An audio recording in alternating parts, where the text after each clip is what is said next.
E a gente está de volta aqui com Só para Mulheres, hoje falando sobre a alimentação, sua vida, qualidade de vida, com a doutora Gildete Fernandes, nutricionista. E aí já tem muitas perguntas aqui. Vamos lá. Olha, aqui o Eduardo Bonfim diz aqui, na empresa Aline, onde eu e meus amigos, na empresa onde eu trabalho, eu e meus amigos fizemos uma campanha de redução de peso. Consegui eliminar em um mês cerca de 4 quilos. E fiz isso diminuindo a quantidade de alimentos e aumentando a quantidade de refeições.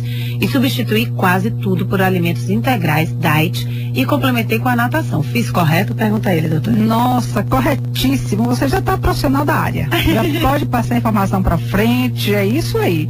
Isso é o básico. Tá vendo que mudança simples, substituiu por alimentos integrais, iniciou a atividade física, aumentou a frequência, número de refeições, para não comer aquele volume grande numa refeição só, né? Porque quanto mais tempo você fica sem se alimentar, aumenta muito o apetite e a próxima refeição você come uma quantidade muito grande. E aí desarruma seus hormônios todos. Então você faz tudo correto. A perda de 4 quilos no mês é muito bom, mas assim, não fica muito preocupado, porque no segundo, terceiro mês você não deve perder os 4 quilos. Que a perda inicial, nos primeiros 60 dias, ainda não é perda de peso, é perda de líquido. Depois é que vai perdendo gordura e vai aumentando a musculatura. Você vai substituindo gordura por músculo à medida que você aumenta a atividade física. Então, não desanime se no segundo mês você não perder os 4 quilos, porque não vai perder, e o correto é que não perca mesmo. A perda é maior no primeiro mês porque perde líquidos. E olha, a gente falando de inverno, né? Essa coisa de friozinho, a senhora falou do fundir. No inverno a gente toma mais vinho e tal. Aí Igor Duarte vem aqui e pergunta se a cerveja engorda. Engorda, Igor, engorda. Olha, só não engorda nesta vida água. Tudo engorda, tudo engorda. Cerveja é uma das bebidas alcoólicas que tem um teor menor de álcool, mas cada 100 ml de cerveja tem 5% de álcool. Só para sua informação, cada grama de álcool tem 7 calorias. Então, assim, álcool tem mais caloria do que gordura, do que açúcar, do que proteína, só não tem mais que gordura. Então, cerveja engorda, uma garrafa de cerveja de 600 ml tem em torno de 250 calorias. Então, assim, engorda, não tem outro jeito, é controlar a quantidade que bebe. E além disso, ainda vem aliada a tirar gosto, né? Petisco, né? Que ninguém vai tomar cerveja pura, tem sempre o torresminho, uma azeitona, né? Tem sempre algo para acompanhar, calabresa frita. Isso. Olha outro mito aqui, Renato dos Santos Souza diz aqui, é verdade, doutora, que tomar uma colher de sopa de vinagre antes da alimentação ajuda a eliminar as gorduras que prejudicam a saúde? Não, isso é mito, com certeza. A vinagre não tem nenhuma influência sobre o tecido adiposo, sobre perder peso, tempo de esvaziamento do estômago, não tem nada disso. O ácido acético não tem nenhum que está no vinagre, não tem nenhuma influência sobre a digestão nem a gordura. Simone Souza, bom dia, Simone. Caiu, Elisângela. Bom dia. Bom dia. Gostaria de fazer uma pergunta à doutora. Doutora, eu como muito pouco, tenho uma alimentação extremamente saudável, mas não consigo fazer essa rotina de 5, 6 alimentações por dia. Consigo apenas de manhã tomar café, almoçar meio-dia e no máximo à noite. Não tenho sobrepeso, mas me preocupo porque queria ter uma alimentação melhor, mas não consigo comer. Então, não consegue comer. Ela desligou? Tá. Não consegue comer porque não tem vontade, não tem fome? Não tenho fome, tomo muita água, tomo em média 12 litros de água por dia. Eu gosto muito de leite, consumo muito leite, né? Mas como tudo integral, como muito pouco. Ok, mas os alimentos integrais eles demoram mais para digerir, para sair do estômago. É possível que você imagina muito pouco, mas se os alimentos estão mantendo com o peso normal, não tem anemia, não tem nenhuma alteração de saúde, essa quantidade deve estar sendo suficiente para você.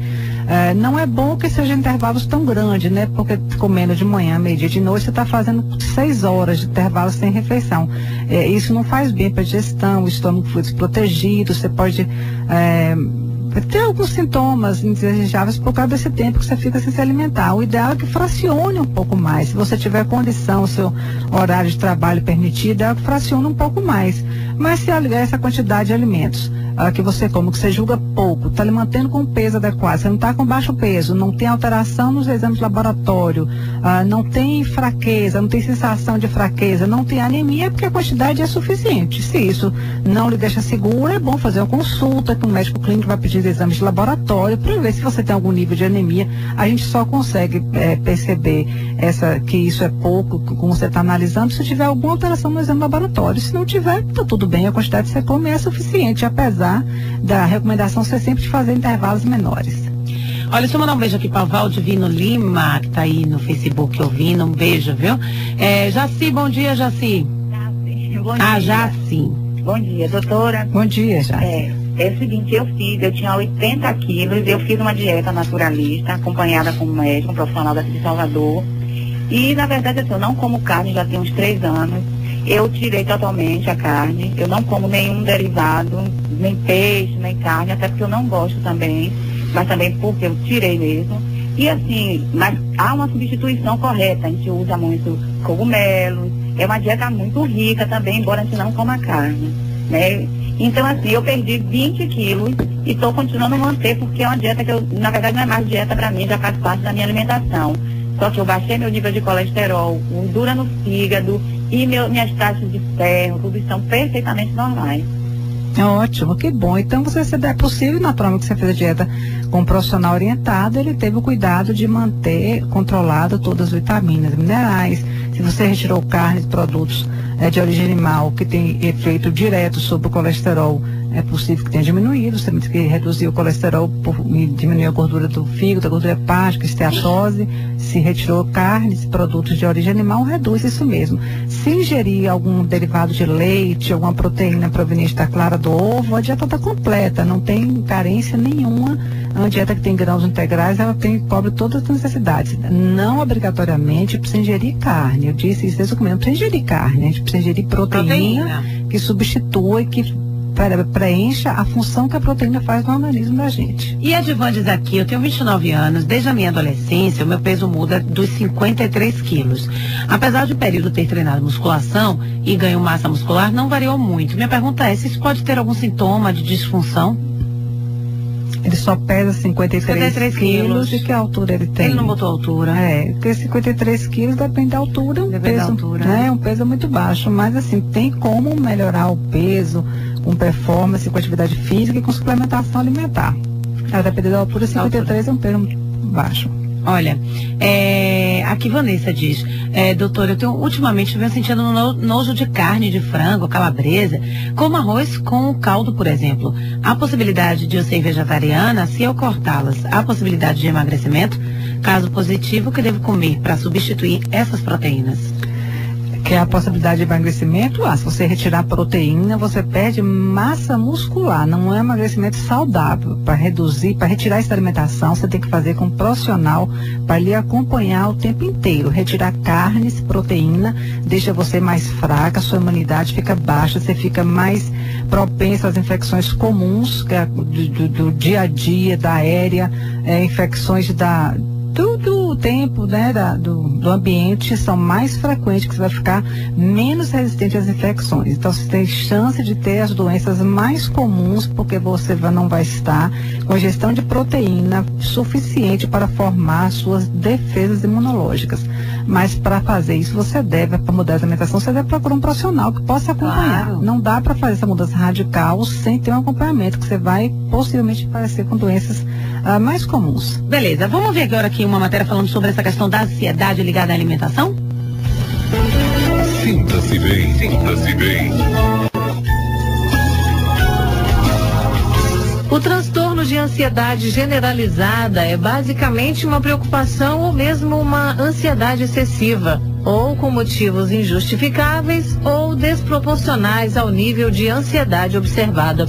Para que se faça o diagnóstico de ansiedade generalizada, é preciso que outros transtornos, como pânico e fobia, por exemplo, tenham sido descartados.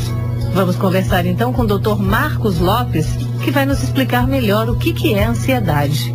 A ansiedade é uma espécie de medo em relação ao futuro. Pode ser futuro daqui 5 minutos ou algo que vai acontecer daqui meses, mas é sempre uma preocupação uma aflição em relação a algo que vai ainda acontecer. Existem graduações, existe uma ansiedade que ela é natural, é normal, frente a uma situação que a pessoa está vivendo. Resolve-se aquela situação e a ansiedade passa. E existe um tipo de ansiedade que às vezes acontece não ter um problema que ela tem que resolver uma situação, mas ela fica sempre num estado de aflição constante. E nesses casos normalmente ela está ligada não a uma situação conhecida, mas a situações do passado, das quais ela já não tem uma consciência plena, mas é como se ela esperasse de novo passar por algum grau de sofrimento. Uma das maneiras de diferenciar a ansiedade generalizada da ansiedade normal é através do tempo de duração dos sintomas. A ansiedade normal se restringe a uma determinada situação e mesmo que uma situação problemática causadora da ansiedade não mude, a pessoa tende a adaptar-se e tolerar melhor a tensão, diminuindo o grau de desconforto com o tempo, ainda que a situação permaneça desconfortável. Assim, uma pessoa que permanece apreensiva, tensa, nervosa por um período superior a 6 meses, ainda que tenha um motivo para estar ansiosa, começa a ter critérios para diagnóstico da ansiedade generalizada. Dr. Marcos Lopes, quando é que nós devemos nos preocupar e, consequentemente, preocupar um médico? Se, por exemplo, você vai fazer uma entrevista de um emprego novo, ou um primeiro encontro com um namoro, ali é natural. É até bom que a pessoa sinta aquilo, que é uma resposta normal e natural do organismo. Mas se não há essa situação, ou se mesmo depois daquele enfrentamento inicial, a pessoa ainda permanece num grau de ansiedade, e se isso é elevado, aí às vezes a pessoa precisa de ajuda profissional. Quais são os tratamentos, doutor? Eu, pessoalmente, eu gosto muito de usar coisas que não sejam invasivas a princípio. Eu uso um método de respiração em que a pessoa respira bem lentamente e profundamente e com atenção ao processo de respiração. Isso estimula muito rapidamente a formação de endorfina. E endorfina é chamado hormônio do bem-estar, né? Se for uma ansiedade relativamente leve, se não for este o caso, ela consegue, com essa respiração, controlar. Mas agora isso é como se fosse uma ferramenta para você usar frente à tua ansiedade, mas você também precisa buscar as causas na tua história de vida para exterminar com as raízes daquele transtorno, né? Portanto, existem vários tratamentos adequados a cada pessoa que pode ser, além da autoajuda, técnicas de relaxamento que também desempenham um importante papel no alívio dos sintomas da ansiedade. A autoajuda inclui dieta apropriada, exercícios físicos, rir bastante, técnicas de respiração, caminhada rápida, sono adequado e outras coisas nesse sentido. Há várias técnicas de relaxamento disponíveis. Converse sobre isso com seu médico. Olga Goulart para a Rádio Metrópole. Aí a diquinha para vocês. Infelizmente, acho que nosso tempo acabou. Só para terminar, tem aqui um ouvinte que pergunta... Pedro diz aqui, minha esposa engordou muito depois de tomar anticoncepcional. Isso, ela já não é mais a mesma. Anticoncepcional engorda mesmo não, doutora? Então, os anticoncepcionais hoje já são feitos para cuidar do corpo da mulher, dificilmente vai ter esse sintoma. Às vezes a mito de que o anticoncepcional engorda, deixa a mulher mais relaxada e ela come mais por conta de, vou tomar anticoncepcional, vou engordar. Mas hoje a medicina está muito evoluída em relação a anticoncepcional e dificilmente esse é um sintoma comum. Mal. Verdade. Doutora, muito obrigada. Eu conversei aqui com a nutricionista, a doutora Judete Fernandes. Obrigada pela participação mais uma vez. Muito obrigada aos ouvintes. Eu estou sempre à disposição.